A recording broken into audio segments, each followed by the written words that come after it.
Captain Jake Sullivan stood on the bridge of the UE's Phoenix, watching the stars streak past through the main viewing screen. The exploration vessel had been traveling through deep space for 3 weeks, mapping new star systems and looking for planets that might support human life. It was routine work, but Jake never got tired of seeing new worlds. "Captain, we're getting an incoming transmission," said Commander Sarah Blake from her position at the communications station. Her voice carried a note of confusion. "It's coming from outside known space, and the signal is incredibly strong." Jake turned toward her. "Put it through, Sarah." The main screen flickered and changed. Instead of stars, they now saw the face of something that was definitely not human. The creature had green, scaly skin and yellow eyes that seemed to glow. When it spoke, its voice was deep and harsh. "Greetings, humans of the vessel Phoenix. I am Ambassador Zexthil of the Galactic Council. Your species has been summoned to appear before the Council to answer for crimes against galactic law. Dr. Lisa Carter, the ship's scientist who studied alien life, stepped forward. She had been hoping for first contact with aliens for years, but not like this. "What crimes?" she asked, the alien's yellow eyes fixed on her. "Your species has violated territorial boundaries set by the Council. You have built colonies and star systems without permission. You have developed military technology without oversight. These are serious charges." Jake felt his stomach tighten. Earth had indeed established colonies in 12 different star systems over the past 50 years. They had never known there was a galactic government that controlled territory. "We didn't know about any council or territorial laws," Jake said carefully. "This is our first contact with alien life." Ambassador Zexthul made a sound that might have been laughter, but it wasn't friendly. "Ignorance is not an excuse. The Council has been watching your expansion with growing concern. You will report to Council Station 7 within 30 of your solar cycles to face judgment." Lieutenant Commander Ryan Hayes, the ship's tactical officer, moved closer to Jake. Ryan was a military man who always expected trouble. "Captain, this feels like a trap," he whispered. "Why would they give us time to prepare if they really wanted to punish us?" Jake nodded slightly, but kept his attention on the alien ambassador. "What exactly does the Council want from us?" "You will come to the Council Station with a small delegation. You will answer for your crimes. You will accept the Council's guidance for your future development. This is not a request." The transmission ended abruptly. The bridge was quiet for a moment. Everyone stared at the screen, which now showed stars again. "Well, that was friendly," muttered Chief Engineer Alex Stone from his position near the engine controls. Lisa was already working at her science station, pulling up everything they knew about the areas of space where they had built colonies. "Jake, this is big.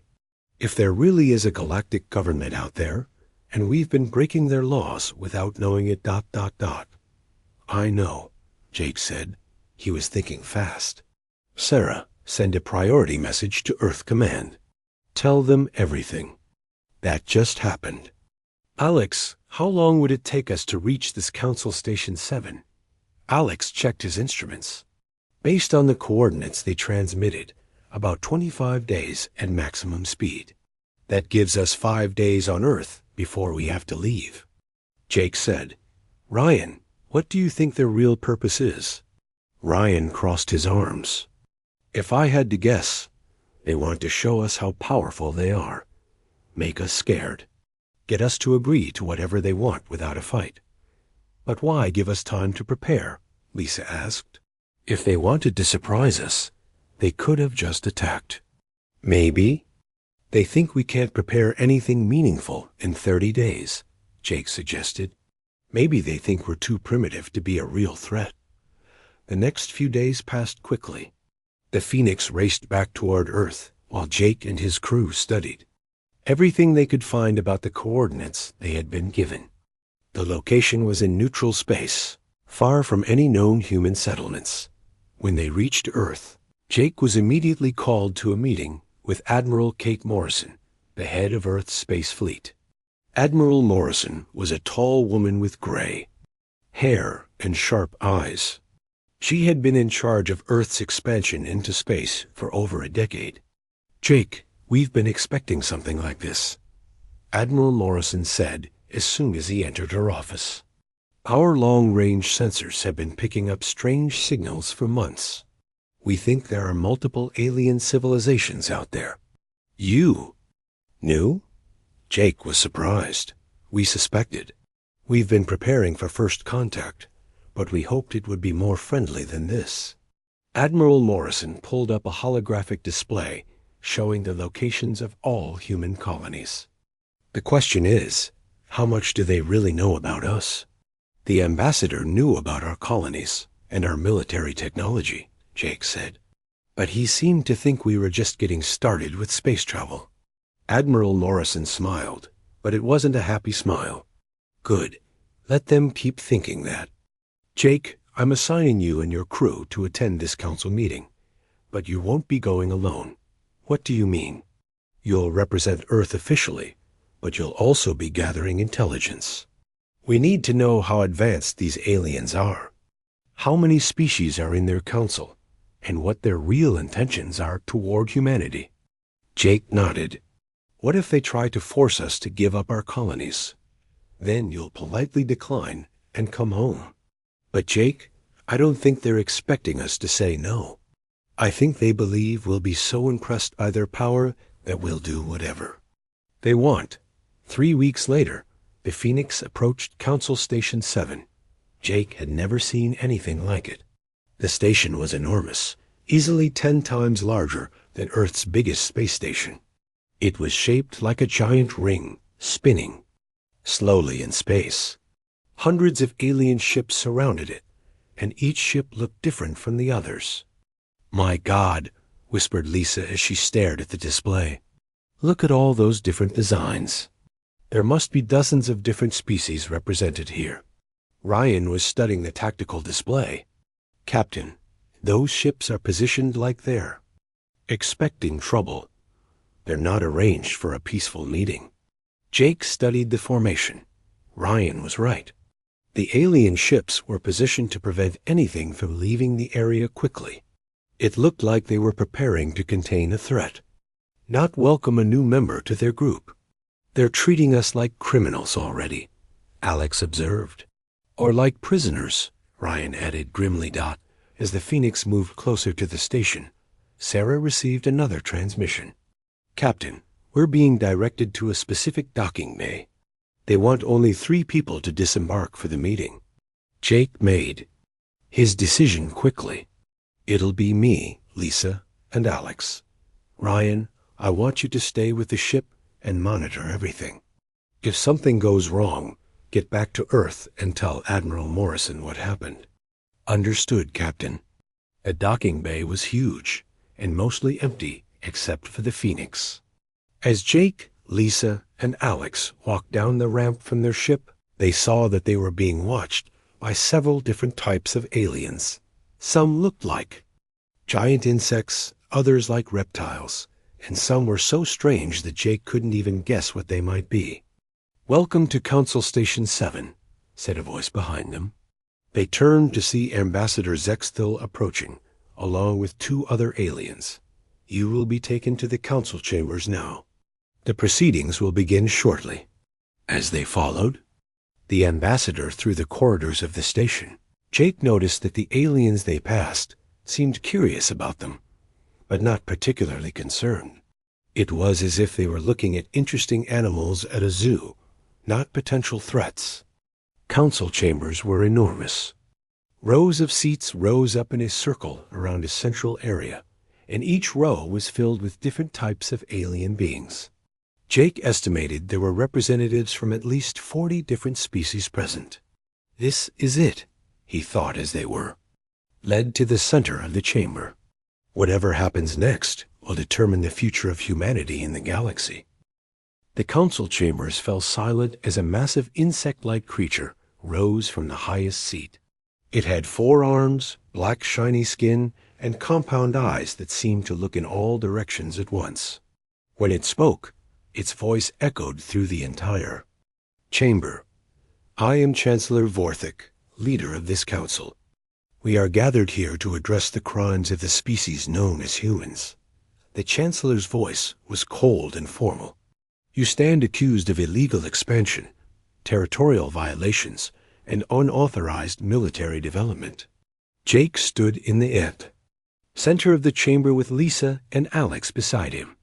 Around them, alien beings of every imaginable type watched from their seats. Some looked curious, others seemed bored, and a few appeared hostile.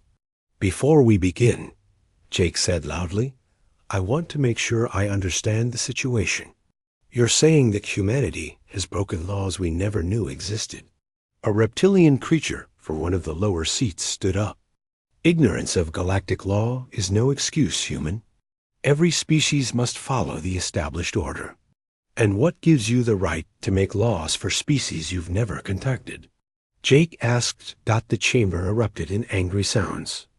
Aliens chittered, roared, and made noises Jake couldn't identify. Chancellor Vorthik raised one of his 4 arms, and the noise stopped. The Galactic Council has maintained peace and order in this galaxy for over 2,000 years, the Chancellor said. We have the right because we have the power and the wisdom to use it properly. Lisa stepped forward. With respect, Chancellor, we've never been told about these laws. How can you hold us responsible for breaking rules we never knew existed? Another alien, this one looking like a giant bird with blue feathers, spoke up. Your species was observed achieving faster-than-light travel 52 of your years ago. Since then, you have established colonies in 12 star systems. You did this without seeking permission or guidance from the Council. We didn't know you existed, Alex said simply. That is no longer relevant, Chancellor Vorthik declared. What matters now is how humanity will correct its violations. The Council has decided on the following terms. The Chancellor activated a holographic display that showed the locations of all known human colonies. Jake tried not to react, but he was surprised by how accurate their information was. First, humanity will immediately withdraw from all unauthorized colonies. Second, you will surrender all military vessels to Council oversight. Third, you will accept a guided development program under direct Council supervision. Jake looked up at the rows of alien faces surrounding them. Most seemed to be expecting him to agree immediately. A few looked like they hoped he would refuse so they could use force.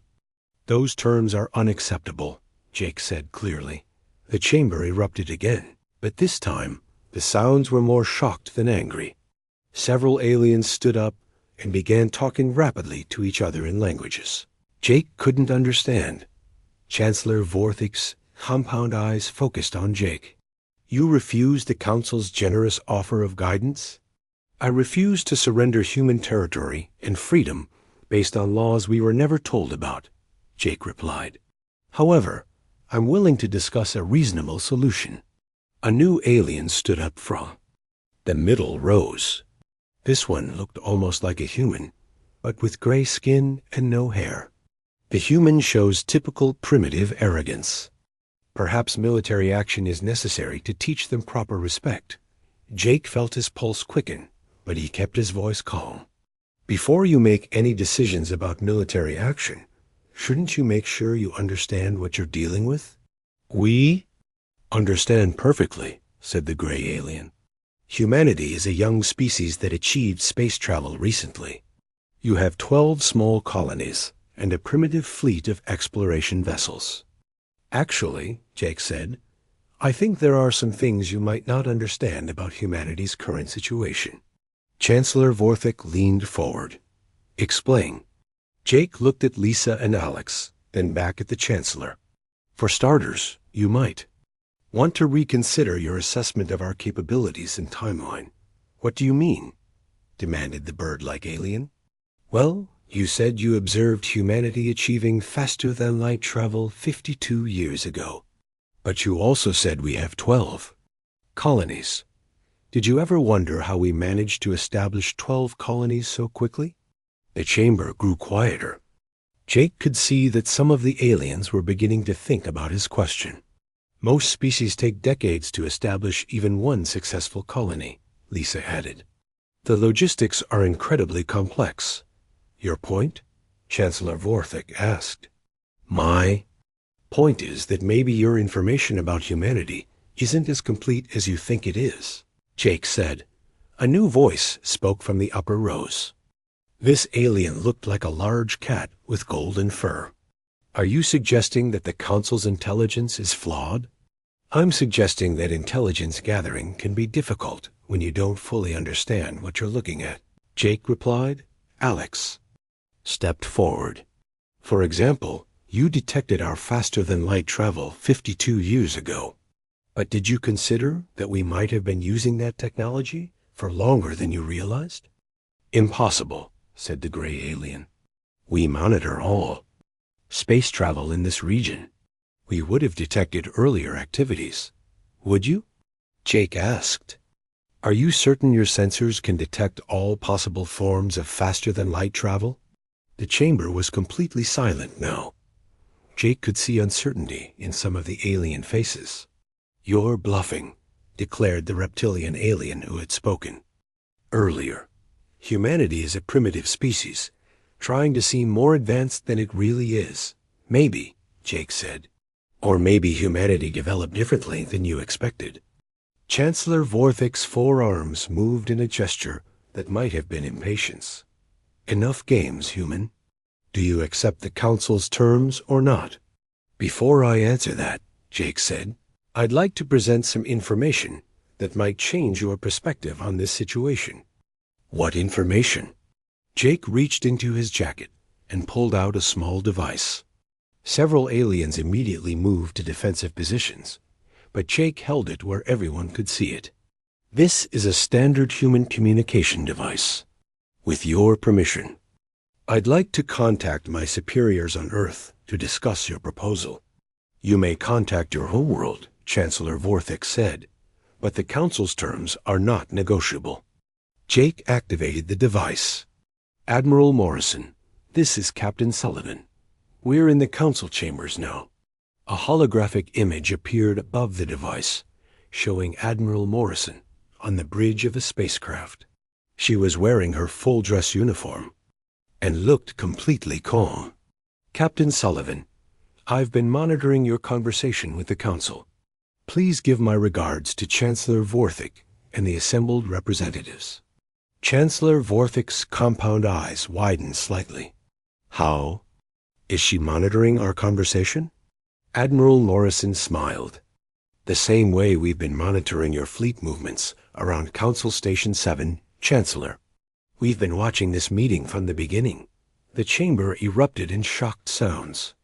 Aliens were standing up, talking rapidly, and pointing at the holographic display. Impossible, the gray alien shouted.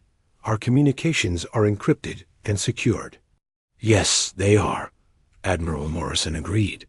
But not against technology you don't know exists. Jake looked around the chamber and saw confusion and growing alarm on alien faces throughout the room. Chancellor, Admiral Morrison continued, I think it's time we had an honest conversation about humanity's actual status in this galaxy. Vorthik was silent for a long moment. What do you mean? I mean, Admiral Morrison said, that the Council has been operating under some incorrect assumptions about humanity. And those assumptions have led to a fundamental misunderstanding of the current situation. Jake watched as the alien representatives looked at each other with increasing uncertainty. The confident, superior attitude they had shown earlier was beginning to crack. Perhaps, Jake said to Chancellor Vorthik, we should start this conversation over from the beginning. Admiral Morrison's holographic image looked directly at Chancellor Vorthik. With the Council's permission, I'd like to show you the actual scope of human presence in this galaxy. Chancellor Vorthik's forearms moved nervously. We already know about your 12 colonies. Do you? Admiral Morrison asked. She nodded to someone off-screen. Please display current human territory. The holographic projector in Jake's hand suddenly expanded, filling the center of the council chamber with a three-dimensional map of local space. Instead of the 12 colonies the council expected to see, the map showed hundreds of points of light scattered across dozens of star systems. The chamber fell completely silent. Every alien representative stared at the display in shock. "This is impossible," whispered the bird-like alien. Admiral Morrison's voice was calm and professional. Currently, humanity has established permanent settlements in 89 star systems. We have active colonies on 247 worlds. 34 additional systems are undergoing terraforming operations. Chancellor Vorthik stood up abruptly. Our sensors would have detected such massive expansion. Would they? Lisa asked. She stepped closer to the holographic display. Tell me, Chancellor, what type of faster-than-light drive do all council? Species use? Standard hyperdrive technology? Of course, the Chancellor replied automatically. Of course, Lisa repeated. And your sensors are designed to detect hyperspace signatures? Yes. Well, that explains why you missed most of our expansion. Lisa pointed to several systems on the map. Humanity doesn't use hyperdrive technology. We developed quantum tunnel drives instead. The gray alien who had been hostile earlier was now studying the display intently. Quantum tunneling for faster-than-light travel is theoretical. It's impossible to create stable tunnels over interstellar distances. Alex stepped forward with a grin. Impossible for you, maybe? We figured it out about 130 years ago. 130 years? Chancellor Vorthik repeated. But we only detected your first faster-than-light travel 52 years ago. That's because 52 years ago, we started using hyperdrive technology for some of our newer exploration missions. Admiral Morrison explained. We wanted to see if anyone would notice. The chamber erupted in noise as alien representatives began talking rapidly to each other. Jake could see panic in many of their expressions. You're saying humanity has been capable of interstellar travel for over a century? The reptilian alien asked. Not just capable, Jake said. Active. Our first permanent colony outside the solar system was established 112 years ago. But why use hyperdrive technology at all if you already had quantum tunneling? Chancellor Vorthik demanded. Admiral Morrison smiled. Because we wanted to know who else was out there. Hyperdrive signatures can be detected. Quantum tunnel signatures cannot. We use detectable technology on purpose.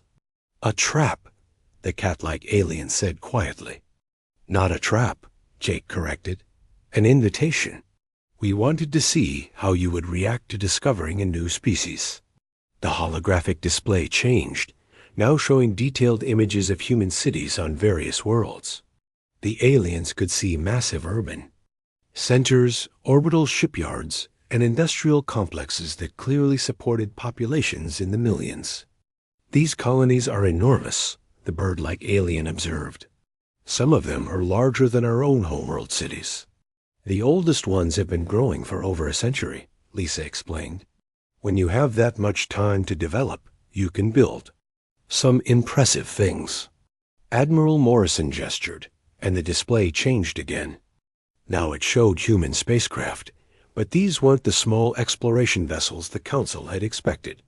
These were massive ships, clearly designed for both military and civilian purposes. Your fleet, Chancellor Vorthik said slowly.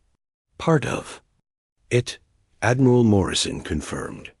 This is just what we have in the local region. A gray alien was studying the ship designs. These vessels don't match any known configuration.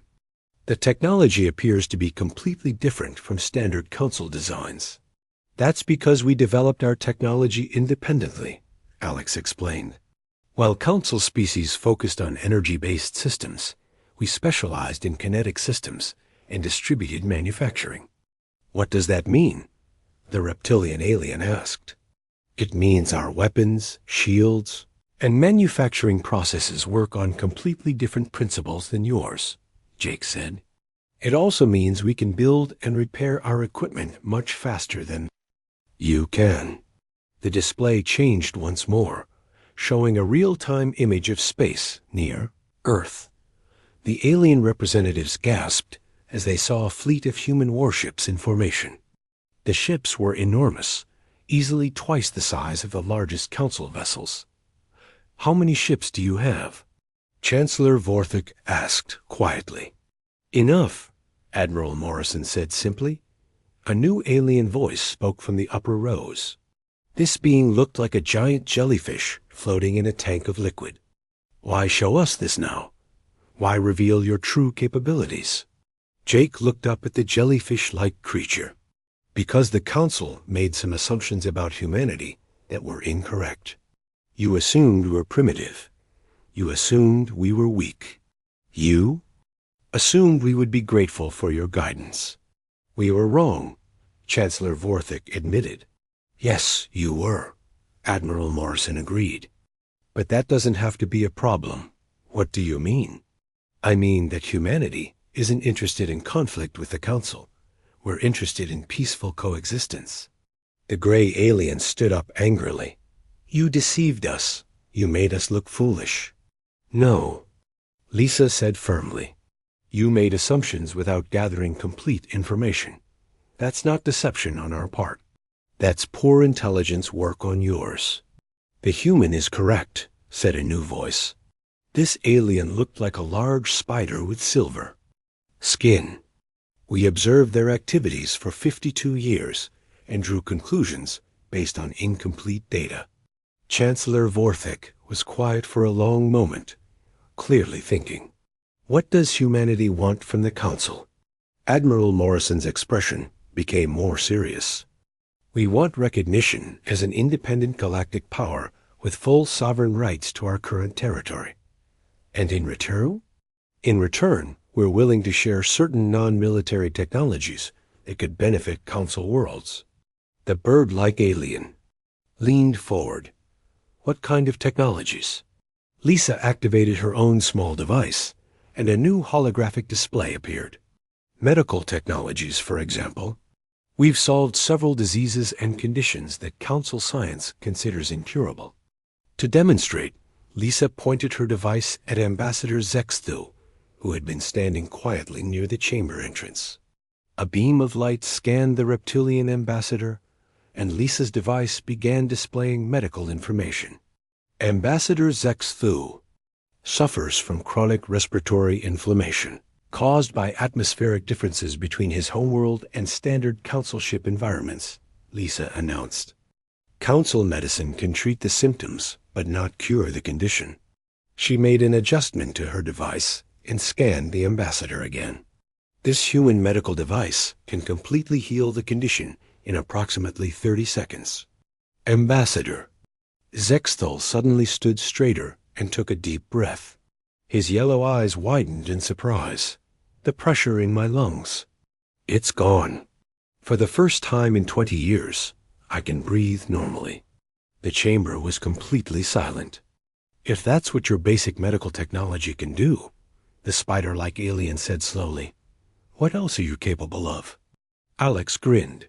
Well, since you asked ... He activated his own device, and the chamber's holographic systems suddenly displayed detailed technical specifications for human manufacturing systems, energy production methods, and computational networks. We've also been monitoring Council communications and fleet movements for several decades, Alex added casually.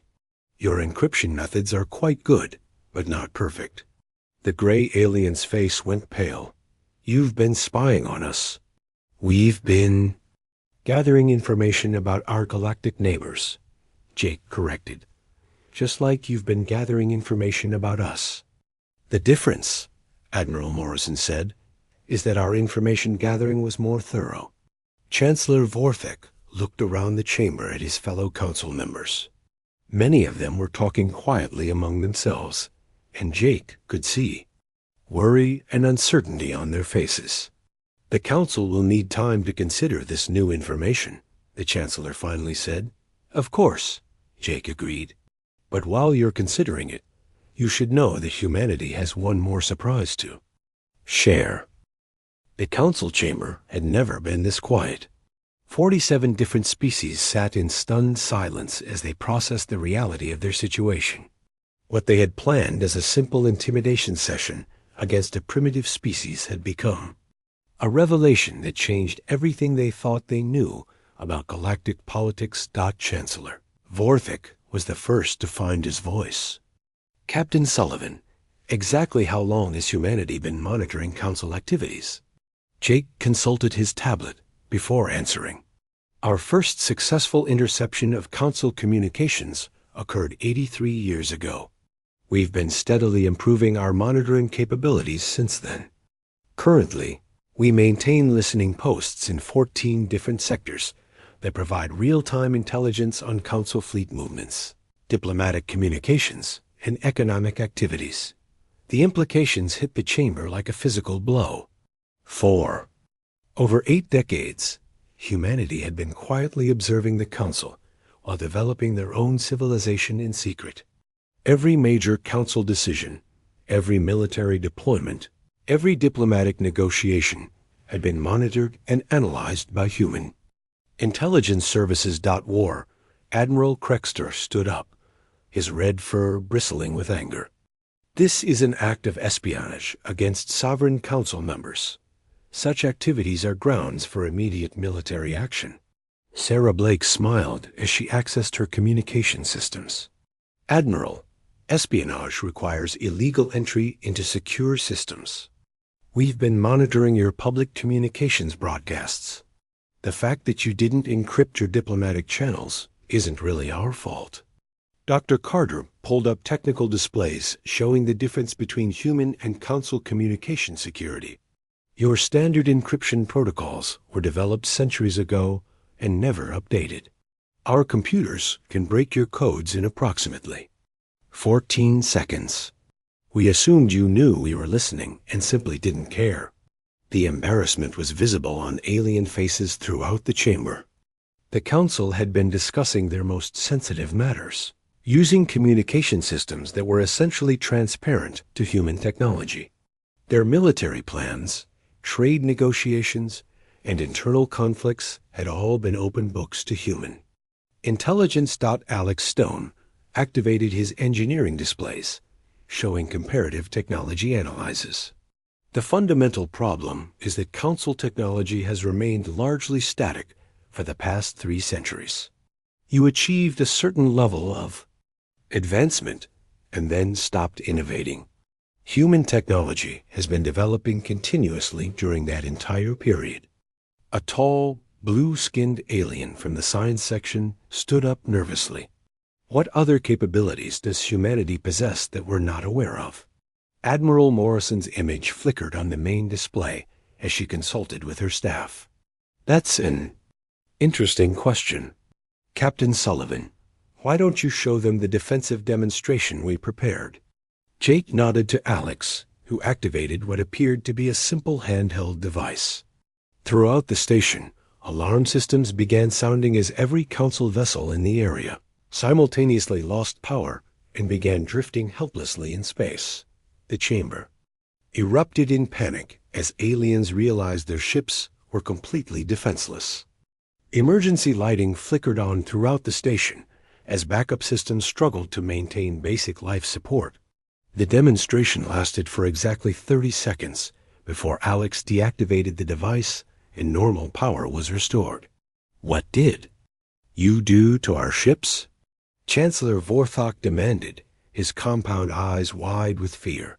Chief Engineer Stone held up the small device. "This is a standard electromagnetic pulse generator designed to temporarily disable electronic systems based on Council standard power configurations. Every ship in this system just experienced a complete but reversible power shutdown." The silence that followed was deafening. The Council had assembled over 200 warships around the station as a show of force against humanity. In 30 seconds, A single human had rendered their entire fleet helpless, using a device small enough to fit in his pocket. Lieutenant, Commander Hayes pulled up tactical displays showing the affected vessels. The pulse was specifically calibrated to disable military systems while leaving life support operational. No one was hurt, but every weapon system, shield generator, and propulsion unit is currently running diagnostic checks to restore full functionality. Dr. Carter added, "This technology was actually developed over a century ago as a non-lethal crowd control method. It's considered obsolete by current human standards, but it remains effective against older electronic systems." The revelation that humanity's obsolete technology could cripple the Council's most advanced warships sent another wave of shock through the chamber. If this was what humans considered outdated, what capabilities did their current military technology possess? Admiral Morrison's voice carried clearly through the communication link.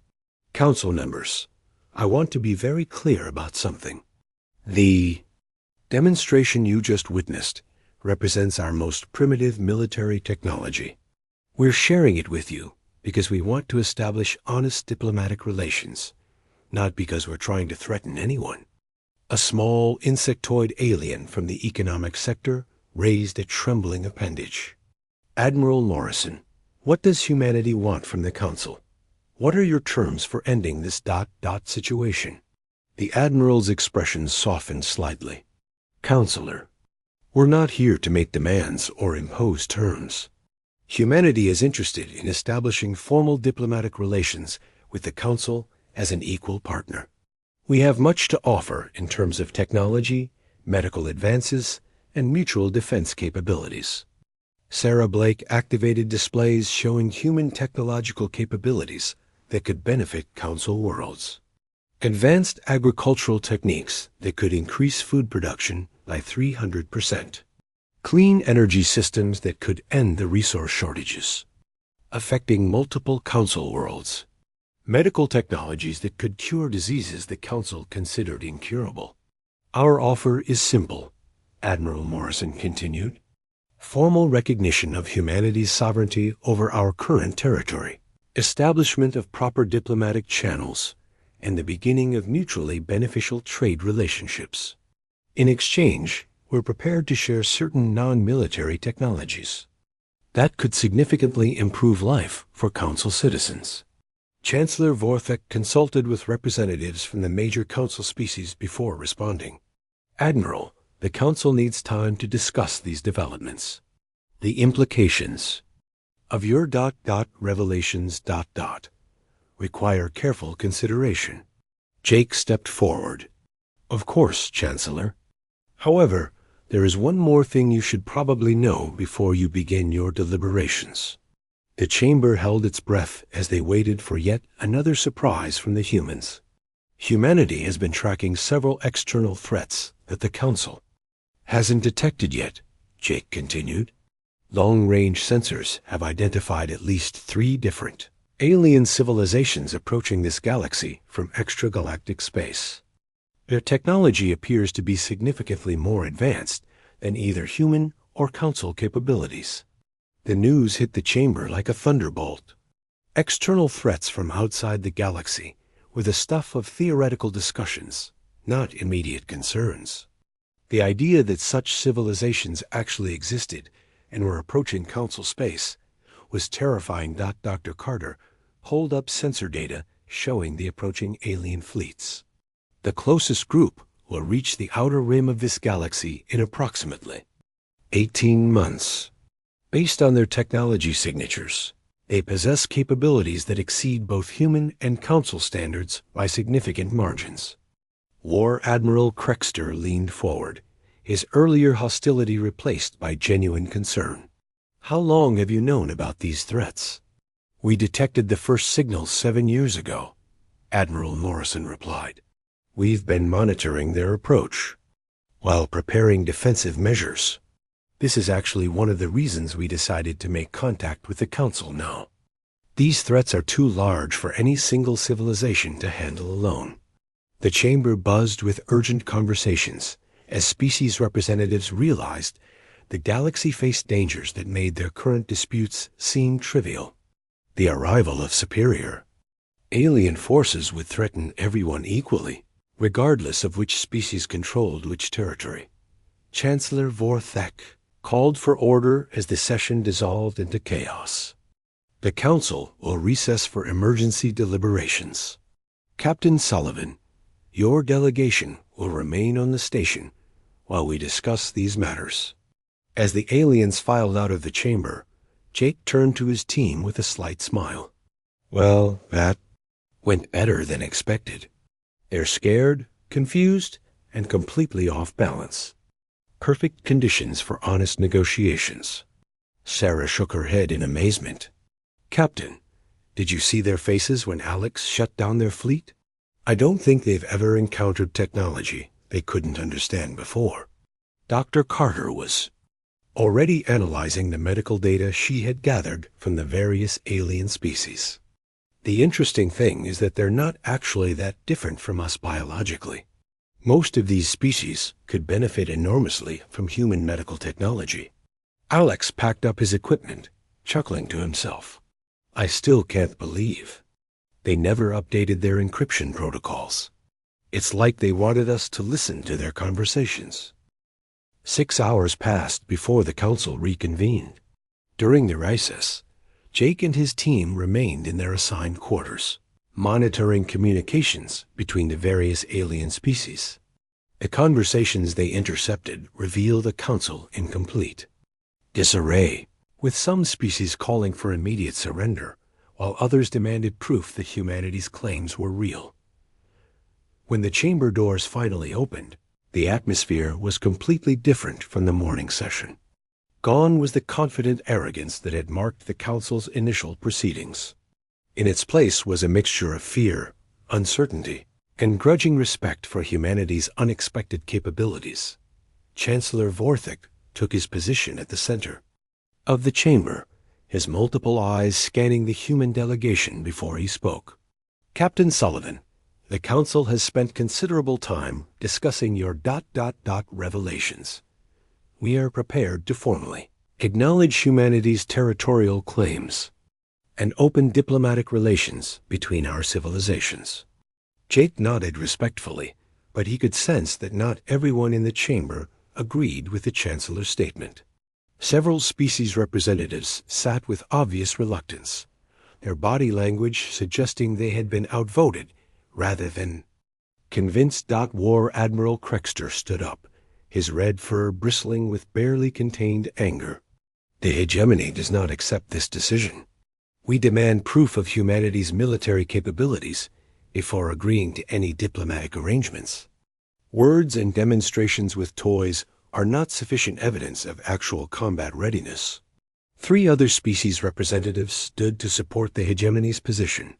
The militant faction within the council clearly wasn't prepared to accept humanity's claims without a direct challenge.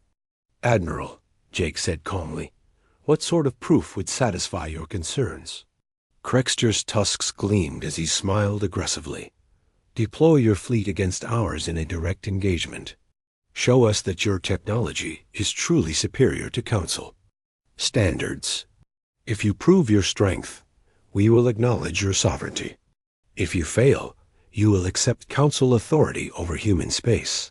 The chamber fell silent as aliens waited for humanity's response.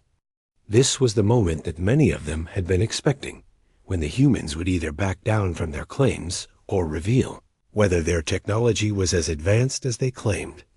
Jake looked at his team and then activated his communication link with Admiral Morrison. Admiral, the hegemony is requesting a military demonstration. Are you prepared to accommodate their request? Admiral Morrison's image appeared on the main display, and Jake noticed that she was smiling slightly. Captain, I believe we can arrange something educational for the Council. Admiral Krexter, how many ships would you like to deploy for this demonstration? The hegemony commander's confidence was visible as he consulted his tactical displays. The hegemony maintains 67 warships in this system, including 12 heavy cruisers and 4 dreadnought-class vessels. We will deploy our entire fleet against whatever forces humanity can muster. Admiral Morrison nodded thoughtfully. Very well, Admiral. However, I should mention that we prefer non-lethal demonstrations. We have no desire to cause unnecessary casualties among potential allies. Krexter laughed, a harsh sound that echoed through the chamber. Humanity's concern for our safety is touching but unnecessary. The Hegemony fleet is prepared for real combat, not training exercises. Sarah Blake quickly established communication. Links with the Hegemony fleet, allowing the Council to monitor the engagement directly. Tactical displays throughout the chamber showed the positions of alien vessels as they moved into attack formation around the station. Captain Sullivan, Admiral Morrison said, please step back from the demonstration area. Alex, would you mind handling the technical aspects of this presentation? Chief Engineer Stone smiled as he activated the same small device he had used earlier. This time, however, he made several adjustments to its settings before pointing it toward the Hegemony fleet. The effect was immediate and devastating. Every Hegemony vessel simultaneously lost power, but this time the shutdown was complete. Life support systems failed, artificial gravity cut out, and emergency lighting died throughout the alien fleet. The massive warships began drifting helplessly, their crews floating in zero. Gravity and emergency atmosphere. The demonstration lasted for 2 minutes before Alex restored partial power to the Hegemony ships, just enough to maintain life support and basic communications. The proud fleet that had challenged humanity was now completely at their mercy. What have you done? Krexter roared, his voice carrying panic as well as anger. Alex held up his device. I've demonstrated the difference between our crowd control settings and our actual military applications. Your fleet is currently operating on emergency power only. Weapons, shields, and propulsion systems will remain offline until I choose to restore them. The chamber erupted in shocked conversation as the implications became clear. Humanity hadn't just disabled the Hegemony fleet. They had done it so completely that the aliens were dependent on human mercy for their very survival. Dr. Carter activated her medical scanners and frowned at the readings. Alex, several of the Hegemony crew members are experiencing medical emergencies due to the sudden loss of artificial gravity. We should probably restore basic ship functions before someone gets seriously hurt. Stone nodded and made additional adjustments to his device. Throughout the Hegemony fleet, artificial gravity and full life support came back online, though the ships remained otherwise powerless. Thank you for your concern, Krexter said grudgingly. But this proves nothing. Any civilization can develop weapons that target specific systems. True military strength requires the ability to protect your own forces while destroying your enemies. Admiral Morrison's expression became serious. Admiral, I understand your skepticism. However, I should point out that what you've just experienced isn't actually a weapon. It's a safety protocol. The silence that followed was profound. The technology that had completely disabled a modern military fleet was something humanity considered a safety measure, not a weapon. Lieutenant Commander Hayes activated his tactical displays, showing the current positions of all vessels in the system. Admiral Krexter, you're probably wondering why your ships are still unable to restore full power despite having basic systems online. The Hegemony commander nodded, his earlier confidence completely gone. The device Chief Stone used created what we call a system lock, Hayes explained. Your ship's computers are now running human safety protocols that prevent the activation of any systems we consider potentially dangerous.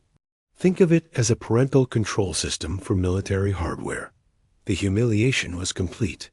The Hegemony's proud fleet had been reduced to the status of children's toys, unable to operate without human permission. Chancellor Vorthig spoke into the stunned silence.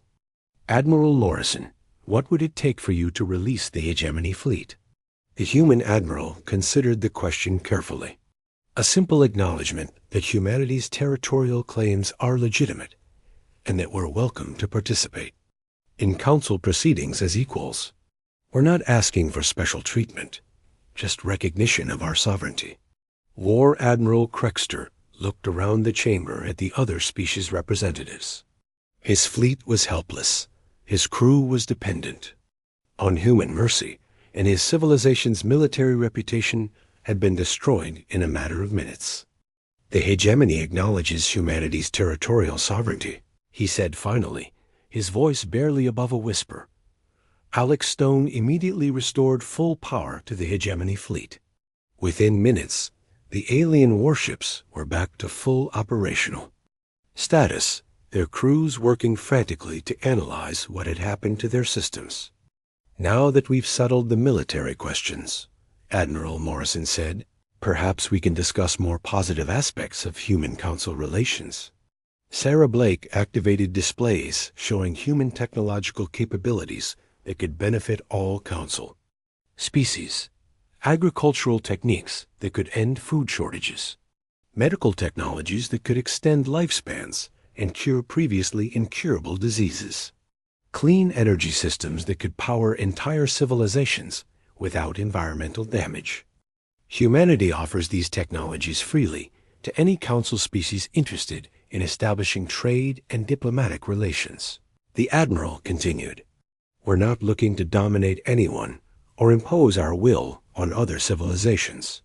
We simply want to be recognized as equals in galactic affairs. Dr. Carter stepped forward with additional data. We've also prepared detailed information about the external threats approaching this galaxy. Our long-range sensors have identified 3 separate alien civilizations, each possessing technology that appears to exceed both human and council capabilities. The first fleet will arrive in approximately 18 months. The threat of external invasion had been overshadowed by the immediate crisis of the hegemony challenge, but now it returned to the forefront of council concerns. Faced with enemies that could threaten the entire galaxy, the prospect of human alliance became much more attractive. Chancellor Vorthik consulted with representatives from the major council species before making his announcement. The Galactic Council formally recognizes humanity as a sovereign civilization with full rights to their current territorial claims.